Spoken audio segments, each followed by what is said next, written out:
Here's a book, Stop Snoring, Bernard. I think Bernard is the otter. Bernard loved living at the zoo.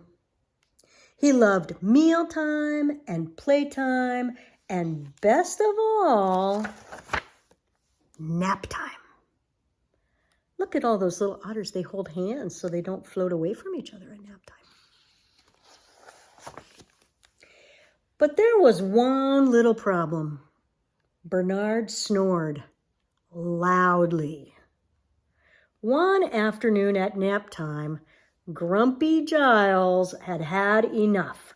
"Snore somewhere else, Bernard," he said. That's pretty grumpy. Snore. Bernard tried sleeping in a lake, but that didn't work. Snore.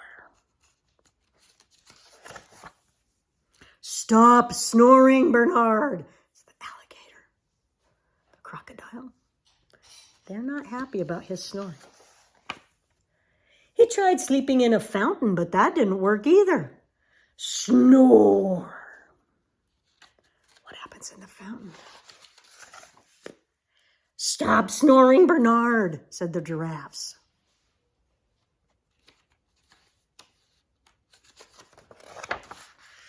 He even tried sleeping in a puddle. Snore. But that really didn't work. "Stop snoring, Bernard," says the baby elephant, and his mama pours water on Bernard's head. Bernard was sad and lonely. He found a tucked away place, curled up by himself, and drifted off to sleep. Snore, snore, snore, really loudly in the dark. The other otters missed Bernard. They searched for him all through the night. Bernard, Bernard. They couldn't find him. The next morning, Bernard woke up and saw hundreds of bats on the ceiling. "Excuse me," he said, "how did you sleep with all my snoring?" "We didn't," replied a bat. "We were out all night, and now we're trying to sleep, so please don't snore anymore." Bernard felt terrible. He's sad.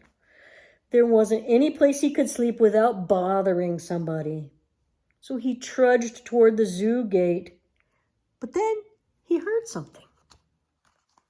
I wonder what he heard. It was the other otters. "We couldn't sleep without you," said Grumpy Giles. "And I'm sorry I yelled. Please come back." His friends apologized. Yeah, they want to have him back. And from that day on, everybody napped happily. Well, almost everyone. Good night, Bernard. The end.